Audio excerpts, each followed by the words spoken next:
Welcome to U.S. Briefing. The content of the briefing includes: Trump defeats Haley in South Carolina primary, extending sweep of early states.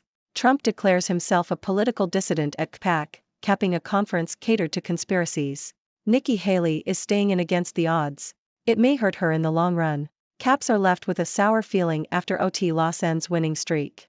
The world is on fire. Trump crushed his rival Haley again, but she's vowed to keep fighting. Trump defeats Haley in South Carolina primary, extending sweep of early states.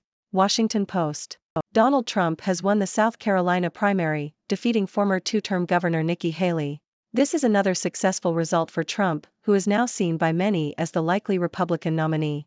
It is a blow to Haley, who had previously never lost in her home state. Trump's win was due to strong support among evangelical and rural voters, as well as the party's elected Republicans lining up behind him. Most of the state's elected leaders, including the governor, both senators and many other officials, supported Trump, despite him spending less time in the state than Haley. Trump's campaign emphasized outreach to pastors, highlighting the former president's record of appointing Supreme Court justices who overturned the right to an abortion. Haley has said she plans to keep running for the nomination, despite many Republicans seeing her path to the nomination as closed. She has said she will spend over $1 million on ads in the 15 states that vote on March 5. Trump declares himself a political dissident at CPAC, capping a conference catered to conspiracies. CNN. Donald Trump has dubbed himself a proud political dissident and told a conservative gathering that his re-election would be Liberation Day for his supporters and Judgment Day for his political enemies. The former president made the comments at the Conservative Political Action Conference, CPAC, days after comparing his legal plight to that of Russian opposition leader Alexei Navalny. In his speech, Trump said Joe Biden is a threat to democracy, and declared his desire for success to be his ultimate revenge. Trump's speech comes as he is set to face off against Biden in the 2024 election. Nikki Haley is staying in against the odds. It may hurt her in the long run. Yahoo!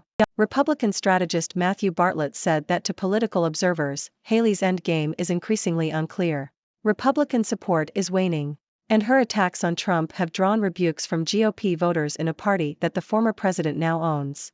South Carolina Republican Party Chair Drew McKissick said he saw only diminishing returns for Haley if she lost to Trump in South Carolina by double digits because she would wear the jacket for delaying the party's general election efforts. Haley's increasingly linked to Democrats. Her Republican support is waning, and her attacks on Trump have drawn rebukes from GOP voters in a party that the former president now owns. Republican strategist Matthew Bartlett said that to political observers, Haley's endgame is increasingly unclear. She wants to go out the way she wants, which I guess is in flames, Bartlett said. Haley's appeal with moderates, independents and Democrats has absolutely damned her in South Carolina, he added. It will damn her with Super Tuesday states, and there's no way at a convention, Republicans will pick a Republican loved by Democrats as the alternative. Caps are left with a sour feeling after OT loss ends winning streak. Washington Post. Florida Panthers defeated the Washington Capitals 3-2 in overtime to end the Capitals' three-game winning streak.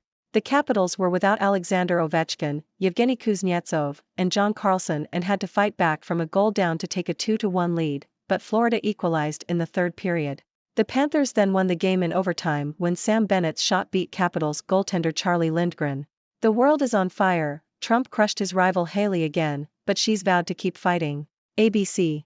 Donald Trump has won the South Carolina primary, securing his fourth consecutive victory in the race to become the Republican Party's presidential candidate. Trump won with around 60% of the vote, while his closest rival, Nikki Haley, received around 40%. Haley, the former governor of South Carolina, had stepped up her criticisms of Trump in recent weeks, calling him unhinged and a bully. However, her attacks failed to weaken his support. Trump's victory in South Carolina solidifies his position as the frontrunner for the Republican nomination. He has already won the primaries in Iowa, New Hampshire, and Nevada. The next vote in the Republican primary season will be held in Michigan on February 27. Trump wins South Carolina, Haley vows to continue fight. Nikkei Asia.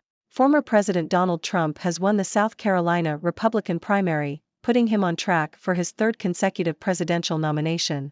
Trump's victory came as no surprise, as South Carolina has historically been a reliable indicator of the Republican nominee. His only remaining opponent, former ambassador to the UN Nikki Haley, faces an uphill battle for the nomination after losing in her home state. Haley has vowed to continue running, arguing that Republican voters deserve more choices than just Trump. However, commentators have noted that Haley has almost no path to the nomination if Trump becomes unavailable.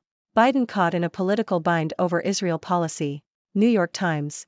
The Biden administration's recent reversal of Trump-era policy on settlements in the occupied West Bank is seen as a reflection of its growing frustration with Israel. Secretary of State Antony Blinken called any new settlements inconsistent with international law, breaking with the Trump administration's position. The Biden administration has been increasingly critical of the Israeli government's conduct in the Gaza war and has taken steps to address settler violence against Palestinians. However, critics argue that these moves are too little, too late, and that the overall strategy is unclear.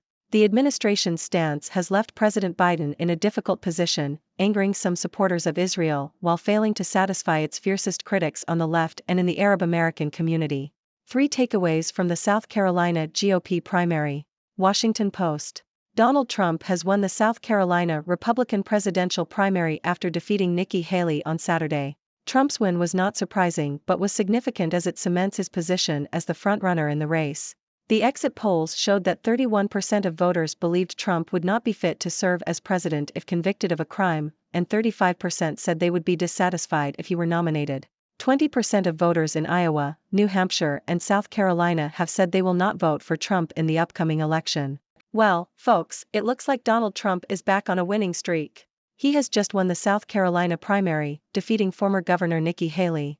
This is a blow to Haley, who had never lost in her home state before. But Trump's strong support among evangelical and rural voters, as well as the party's elected Republicans lining up behind him, sealed the deal. It seems like Trump's campaign strategy of reaching out to pastors and highlighting his record of appointing Supreme Court justices who overturned the right to an abortion really paid off.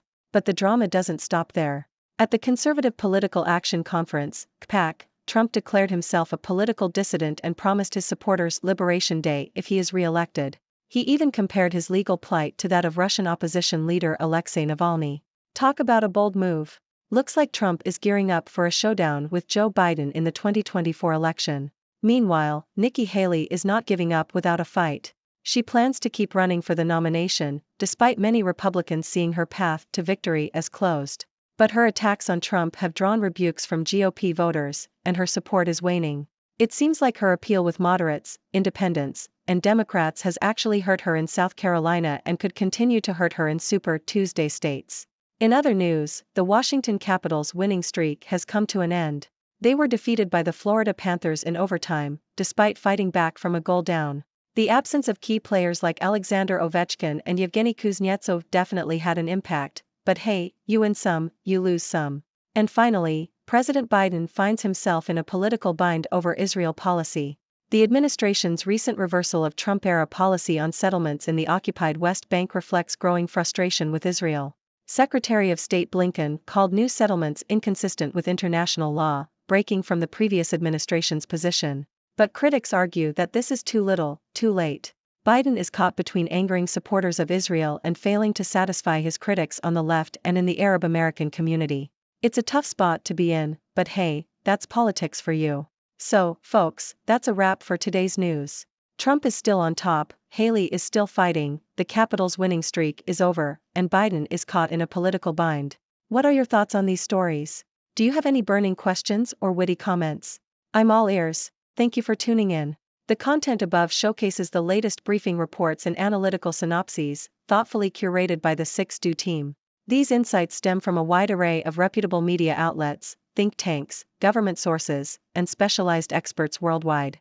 We encourage you to explore these sources for a comprehensive perspective. Keep in mind that while the content may not always align with the official standpoint of 6Do Brief, it's not meant to be taken as absolute directives for decision-making. Comprising seasoned media professionals, learned scholars, and accomplished scientists, the 6Do team embodies a trailblazing, fully independent media entity. To customize 6Do Brief to meet your professional needs, you have the option to subscribe to a diverse array of briefings on our website, 6dobrief.com. Regardless of your location, you can conveniently receive 6Do Brief via email.